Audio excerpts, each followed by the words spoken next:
Today I want to talk about old wisdom. A little off topic, but in this community when we talk about things of old, I think many of us are optimistic that this may be our future. And I believe it can be, and hope that it will be. But I don't think it needs to be as extravagant and massive, just simple and liberating. And maybe we are moving in that direction.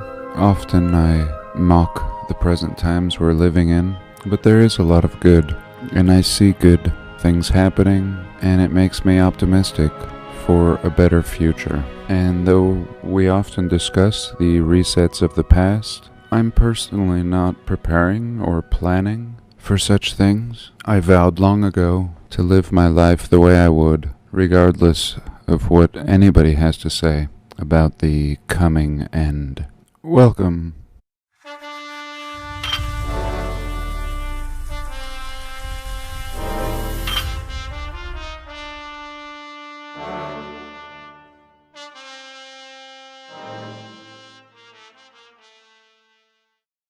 Long before I ever gave it about Tartaria, I was into ancient wisdom.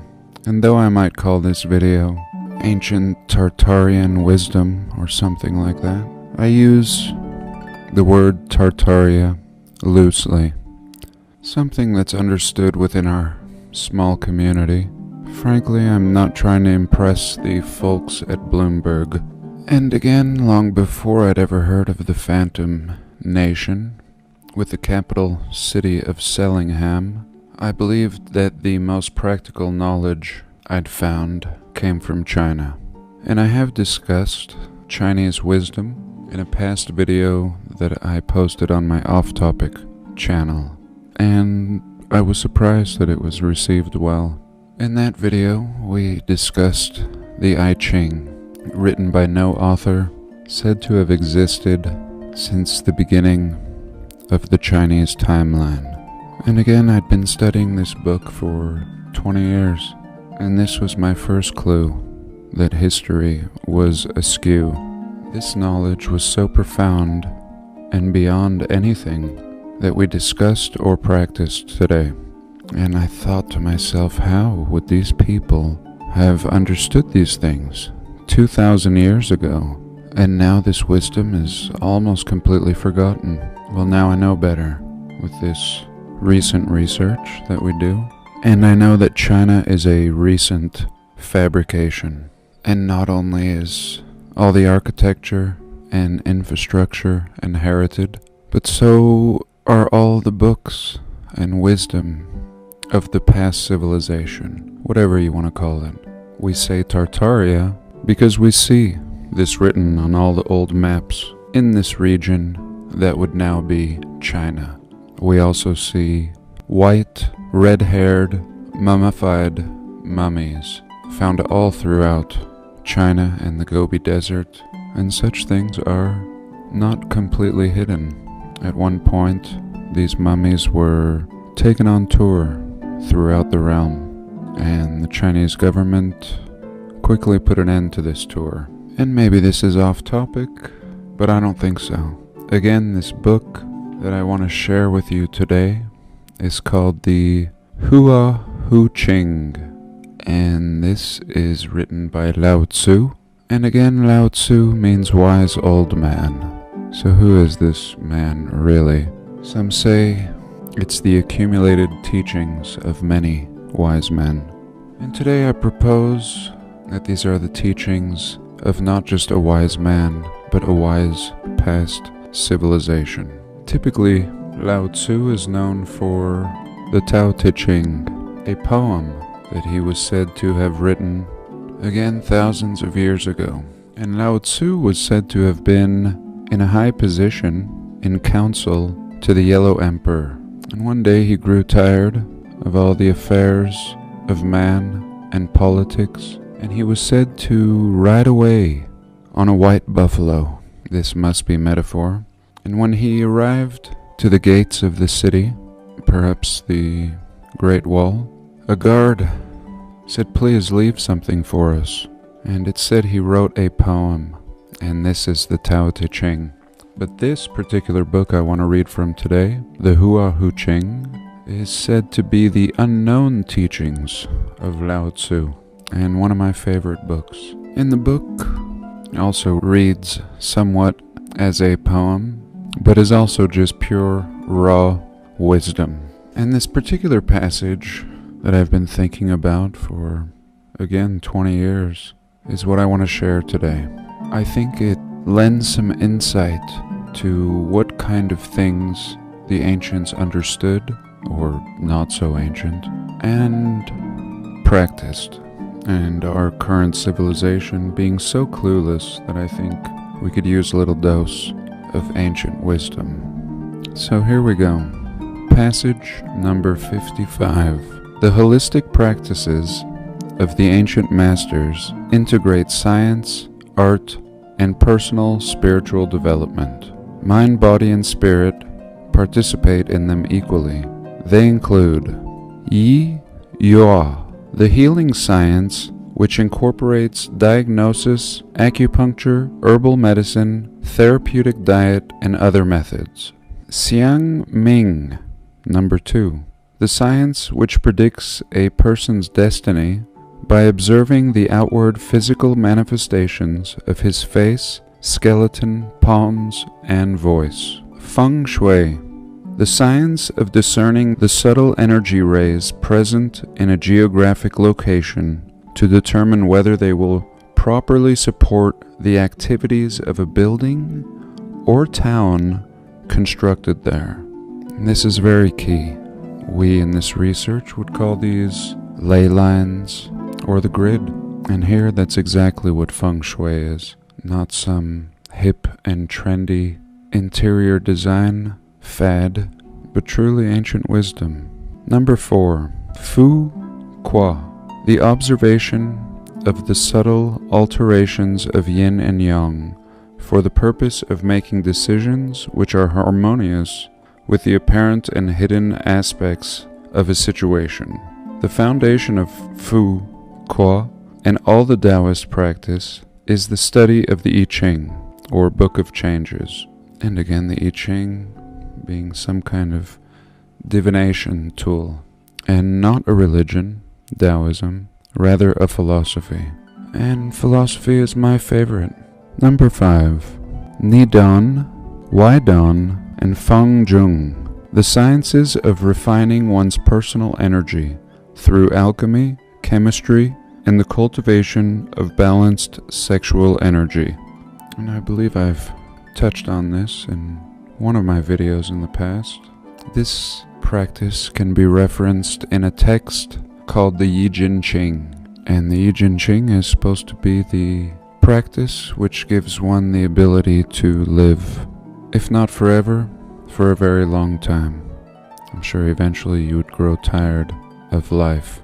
A practice which I partook in back in my early 20s. I think I was too young for this practice, but very fascinating nonetheless. Very similar to a practice in martial arts that they would call the Iron Shirt.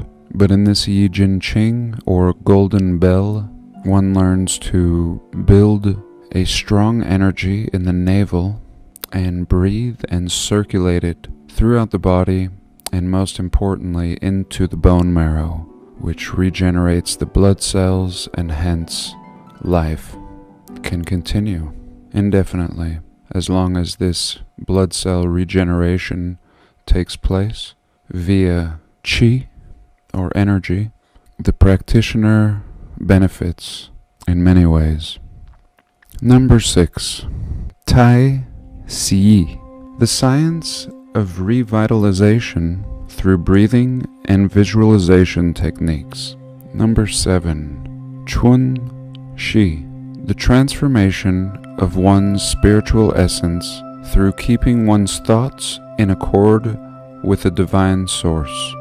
Seeming simple enough, but seldom practiced. From moment to moment, to practice discipline in thought is a science worth practicing. Number 8, Shu Ser, the attunement of one's daily life to the cycle of universal energy rays. Number 9, Bi Gu, the practice of fasting on specific days in order to gather life energy emanating from the harmonized positions of certain stars. Number 10. So Yi, the science of embracing integral, transcendental oneness in order to accomplish conception of the mystical pearl. And again, these are just a snapshot. Any one particular science will no doubt have endless texts of wisdom. And once I invited the Mormon missionaries into my home, and they began to tell me a story from a book called The Doctrine of Covenants, or The Pearl of Great Price. It was the passage that is supposed to be explaining why they don't drink coffee, even though it's not coffee, it's hot beverages. And essentially it was a big list of no's, similar to our law. And I was concerned with the yeses. And there were very few, but eventually we had the words of Jesus. And I thought, excellent. What will Jesus say? And again, I believe that this is just a Mormon book. But nonetheless, in this book, Jesus said, "Keep thy navel strong and thy marrow clean." And I got so excited because I had read these old texts, and especially the Yi Jin Qing, and this is the fundamental practice in the Yi Jin Qing, to build a super strength in the navel, which is your source. Everything came through and developed by means of the navel and expanded outwards. And essentially in this practice, this is exactly what we do. As the Yi Jin Qing is translated, it's marrow and brainwashing. And here was Jesus in this Mormon text saying, "Keep thy marrow clean." And I asked them, "What do you know about this?" And they knew nothing, just to not drink coffee. And yet here Jesus in their book was telling you the importance of this, but not the how-to. The how-to was missing in their book, but it was not missing in the Yi Jin Qing, said to have been written by the Bodhidharma, an Indian priest who walked to China and meditated in a cave for 8 to 10 years before becoming enlightened with this practice. Now this could just be narrative, some ridiculous story to explain how this wisdom just arrived in China, the time of the Yellow Emperor. All the greatest knowledge just arriving, and then a slow decline of civilization from that point on. Today China is just as westernized as any major country, caring less about the wisdom of the past. Very similar to the Mormon missionaries. Were not at all interested in the things that I had to share with them, even though they directly pertained to the things that they were trying to share with me. It's okay. At least somebody got something out of it. Number 11. Tai Chi Chuan. The performance of physical exercises to induce and direct energy flows within the body to gain mastery of body, breath, mind, the internal organs, and life and death. Now we've all heard of Tai Chi, but have you ever heard of these benefits before? To gain mastery of the internal organs and life and death, and again very similar to the Yi Jin Qing, which is one of these sciences. Number 12. Fu Qi, the science of reforming and refining one's energy with pure foods and herbs, something that our realm-wide civilization could use, being really clueless. And if man would figure out this simple science, the science of food and diet, as the ancients understood it, we could eliminate a whole worthless industry of healthcare. Number 13. Chuan Se, the inner visualization of the unity of one's inner and outer being. Number 14. The purification of one's energy through aesthetic practices. It's called Jai Jing. Number 15. Fu Zhao, the drawing of mystical pictures and the writing and recital of mystical invocations for the purpose of evoking a response from the subtle realm of the universe. Number 16. Zon Xian. The process of dissolving the ego and connecting with the great oneness through the study of classical scriptures and daily dialogue with an enlightened master. And I think this would touch on keeping good company. Maybe we can't find a master, but we can find people who keep higher thoughts. It's said that we're the sum of the people we keep closest in our lives. I believe as little as 5. And personally, I think it's better to keep no company than bad company. And I think this is what we do on this channel and in this community. We study classical scriptures or history, and we have dialogue, and we dissolve our ego by saying we don't know, and from this position, something new can be revealed. And finally, number 17, Liao Yen and Qi Men, the mystical sciences of energy linkage for the purpose of influencing external affairs. I think in the Bible, something similar is said, where there are 2 or more, you will find me, or God. And very powerful.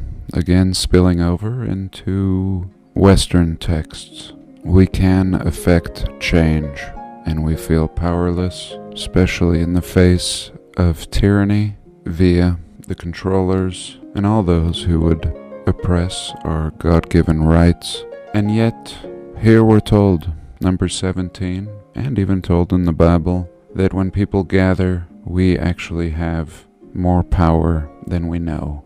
The problem is we're all kept divided, and we use our power or intentions in selfish ways, often innocently, just trying to survive.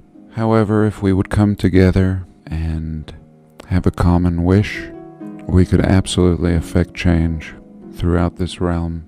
And this may be the very reason for all the lies and division.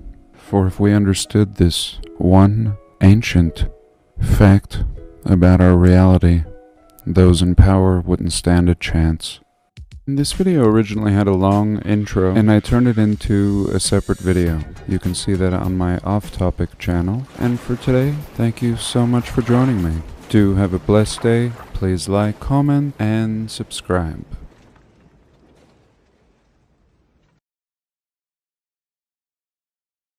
And here I thought I'd jump on Gallica and look for some nice images of China to lend to my hypothesis that the old Chinese wisdom could be the wisdom of Tartary. But nonetheless, I opened up this image, seemingly by accident, and we see up here written in French, Costume de femme tartare in China, meaning the woman's costumes of Tartaria. And here, just at a clumsy poke or attempt to extract something out of this site, this is what I get. Is this a giant? Or is this merely an old-looking child?